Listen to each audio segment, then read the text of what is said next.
Namaskar, my name is Gajendra Das Sharma and you are watching English, and in this video we are going to discuss 10 difficult conditional sentences. तो ये हमेशा से important questions होते हैं, so इनकी explanation and the concept वो इस video में हम देखेंगे. So let's start this video. First question, सबसे पहले हमें क्या decide करना होता है कि किस टाइप का ये कंडीशनल है, टाइप 1, टाइप 2, टाइप 3 और जीरो कंडीशनल. एक बार ये डिसाइड हो जाता है तो फिर हमारे लिए बहुत इजी होता है इसको सॉल्व करना. अब इस क्वेश्चन में अगर देखते हैं, so no one bathes here and the water is heavily polluted. This is the stagnant water condition. ये प्रेजेंट सिचुएशन के बारे में बात चल रही है. अब यहां पर if you bathe, if you would bathe, if you bathed, if you had bathe, जो भी मतलब आपको लगाना है वो हिसाब से लगाइए आप. तो अगर आप इसमें एक काम करते हो तो दूसरा होगा, मतलब ये एक general possibility, general happening. One action will cause it's reaction. तो ये जनरल पॉसिबिलिटी है. ये किसमें आती है? टाइप 1. टाइप 1 में फिर कंडीशनल क्लॉज जो है, जो इफ क्लॉज है, वो किसमें रहती है?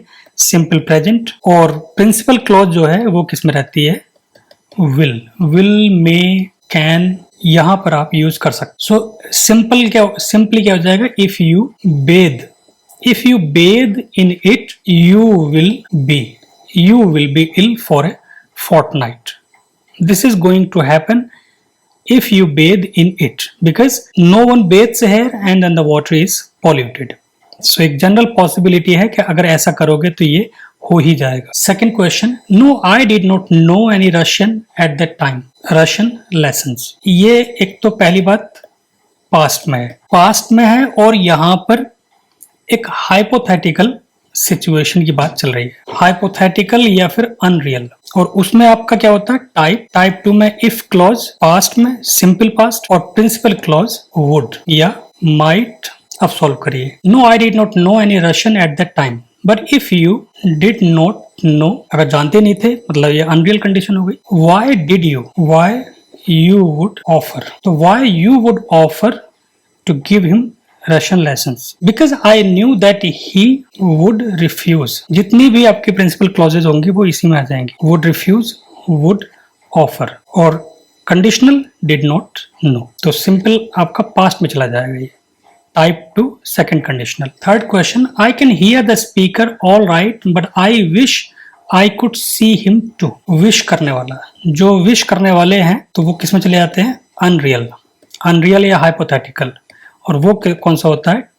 टाइप 2 में इफ वाली क्लॉज सिंपल पास्ट और principal clause would, could, might. If he stood on a barrel we all would see him and that would be much better. बस एक बार पता चल रहा है कि ये अनरियल सिचुएशन है, उस अनरियल सिचुएशन के बारे में बात चल रही है, तो हम आसानी से उसको सॉल्व कर सकते हैं. Next question, look at poor Tom trying to start his car by hand again. यहां पर क्या हो रहा है कि on the basis of what is happening they are talking. Look at poor Tom trying to start his car by hand, कि किस तरीके से हैंड से वो स्टार्ट कर रहा है. अब अगर मैं उसकी जगह होता तो ऐसे करता है, ऐसे करता. फिर इसका मतलब क्या है? हाइपोथेटिकल सिचुएशन हुआ, यानी if I were in his place, if I were him, इस तरह की जितनी भी सिचुएशन है वो सब अनरियल टाइप 2 में चली जाती हैं. टाइप 2 में कंडीशनल क्लॉज पास्ट में, सिंपल पास्ट में और प्रिंसिपल क्लॉज वुड, कुड या might.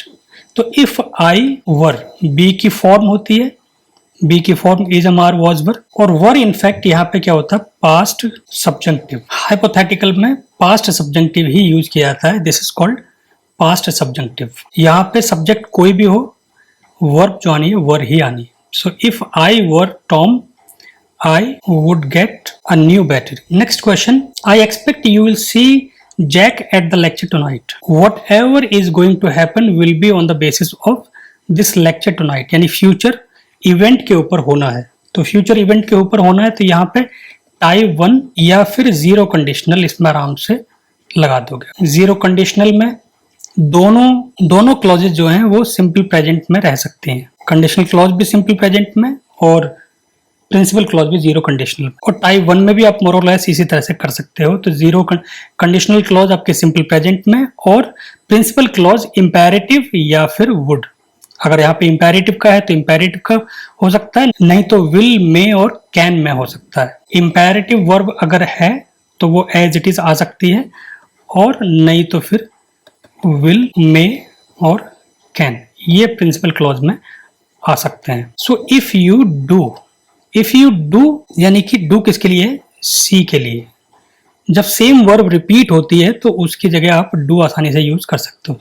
So if you do, you please remind him about tomorrow's meeting. You please remind him या फिर simply please remind him imperative के sense में, क्योंकि ये टाइप 1 और नॉर्मल फ्यूचर हैपनिंग्स के लिए है, फ्यूचर हैपनिंग्स। तो यहाँ पे जीरो कंडीशनल, ये टाइप 1 के रूल्स आप आसानी से यूज कर सकते हो। Next question, the headmaster decided that the Peter had decided, यानी पास्ट में बात शुरू होती है, that the Peter was the culprit and expelled him from the school. This is the context. Past happening का context बन गया ये। A more intelligent man would have realized that Peter could not have been guilty. अब past happening का हो गया, तो ये अब कौन सा हो गया? Past conditional. Past conditional यानी कि type 3। Third conditional type 3। Third conditional में कंडीशनल क्लॉज जो होगी वो किसमें होगी? हैड प्लस पास्ट पार्टिसिपल, और प्रिंसिपल क्लॉज किसमें होगी? Would, could, might, have plus past participle. यहाँ पे आपको दिखा हुआ भी है could not have been.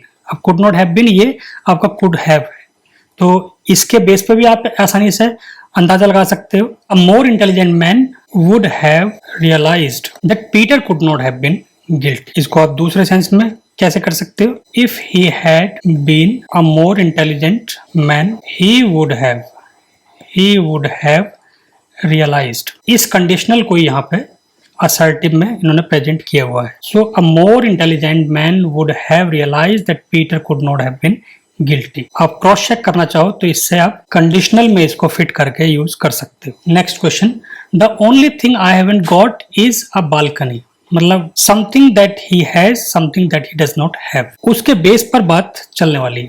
The only thing I haven't got is balcony, जो चीज नहीं है। अब उसके होने के ऊपर बात होगी तो क्या होगा? विश करना, तो वो क्या है? हाइपोथेटिकल किस में चला जाता है? टाइप 2। टाइप 2 में कंडीशनल क्लॉज, पास्ट में प्रिंसिपल क्लॉज, वुड, कुड या might. If I had a balcony I would grow plants in pots, then my flat would be perfect. So if I had a balcony, have की यहाँ पे past form हो जाएगी simply, क्योंकि ये unreal hypothetical है, type 2 है, तो ये रूल लगेगा इसमें। Next question, Jack rang while you were out मतलब something happened in the past. Oh dear if I knew he was going to ring I would have stayed. अब past happening का है, ये पास्ट हैपनिंग के base पर बात चल रही है, तो कॉन्टेक्स्ट है पास्ट हैपनिंग, और ये कौन सा फिर हो गया? टाइप 3 मतलब इरिवर्सिबल है। ये एक्शन जो भी आप यहाँ पे विश कर रहा है वो क्या है? इरिवर्सिबल है, वो कभी हो नहीं सकता, लेकिन फिर भी nevertheless we can talk about. So if I had known he was going to ring, I would have stayed at home. कि अगर पता होता तो मैं रुक ही जाता, अब पता नहीं था, रुका नहीं, चला गया, जो होना था वो हो गया। तो if a conditional sentence is there on the basis of some past happening, it directly comes in type 3, third conditional, past conditional, उसको past conditional भी कहते हैं। Next question, my unmarried friends are always telling me how to bring up my children. Always telling me, ये जो structure है इसको आप mark करिए, ये हमेशा किसके लिए होती है? एक रिपीटेड एक्शन की, रिपीटेड और unplanned action, undecided, repeated, unplanned action. So my unmarried friends are always telling me, always मतलब क्या है? Repeatedly they tell me how to bring up my children. Sometimes अब इसमें एक कंफर्म एक्शन जो होता है वो कब होता है? जब ऑलवेज प्लस फर्स्ट फॉर्म, वो क्या होता है? एक डेफिनेट एक्शन होता है। लेकिन एक रिपीटेड अनप्लैंड एक्शन कब होता है? जब always plus ING. I sometimes think, expect, wish करना, तो ये क्या होगा? हाइपोथेटिकल। हाइपोथेसिस यहाँ पे बन रही है कि कभी कभार मुझे लगता है कि अगर ऐसा होता तो ऐसा होता, ऐसा होता तो ऐसा होता, तो हाइपोथेटिकल होगा, तो फिर क्या हो गया? वो टाइप 2। टाइप 2 में फिर टाइप 2 का रूल लगा लीजिए. Sometimes I think if they had children they would make just as many mistakes as I do. अगर उनके पास होते बच्चे होते तो वो भी ऐसे ही कर. पास्ट की form had and then would है, would make. Next question, the context is at the cinema. Don't worry and set don't worry they get married in the end means they know that in the end this is going to happen. So then you have seen it before. तो इसका मतलब तो ये हुआ it means that you have seen it before. मतलब if you have seen it before so you should have told me. अगर तूने मुझे पहले बता दिया होता तो कहीं और चलते हम. तो if you, तो इसका मतलब क्या हो गया, ये पास्ट के लिए हो गया, past unreal. If you told me that we would go something else, इसका मतलब तो तुमने देखिए अगर बता देते तो कहीं और चलते. तो ये किसका टाइप 2 का सेंटेंस हो गया. So that is all for now. Hopefully you understood these sentences and the explanations. Do like and share this video, and if you have not subscribed to the channel, do it right now so that you don't miss these videos. Thank you so much.